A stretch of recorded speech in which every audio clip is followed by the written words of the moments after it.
இன்றைக்கு யாரெல்லாம் உங்களுடைய வாழ்க்கை சிதைந்து போன ஒரு சூழ்நிலையில் இருக்கிறீர்களோ, எல்லாமே சிதைக்கப்பட்டது, எல்லாமே உடைந்து போன நிலையில் இருக்கிறேன், அடுத்தது என்ன செய்வதென்று எனக்கு நம்பிக்கை இல்லை என்கிற ஒரு நிலையில் யாரெல்லாம் கண்ணீரோடு ஆண்டவருடைய சமூகத்தில் இருக்கிறீர்களோ, கர்த்தருடைய பிள்ளைகளே, உங்களுக்கு தான் ஆண்டவர் சொல்லுகிறார், உங்கள் வாழ்க்கையை அவர் திரும்ப கட்டப் போகிறார்.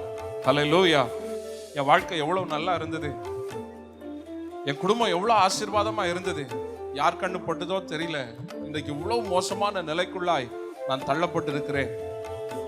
சிலருடைய வாழ்க்கையெல்லாம் ஏன் இந்த பிரச்சனை வந்தது என்பதே தெரியல அப்படிங்கிற ஒரு சூழ்நிலை. இந்த அப்படிப்பட்ட சூழ்நிலைமையில் யாரெல்லாம் நீங்கள் இருக்கிறீர்களோ, இன்று இரவு இந்த கூட்டம் முடியும் முன்பாக உங்கள் வாழ்க்கை நிச்சயமாய் மாறும். ஹல்லேலூயா. ஆண்டவர் சொல்லுகிறார், உங்கள் வாழ்க்கையை நான் மறுபடி கட்டுவேன்.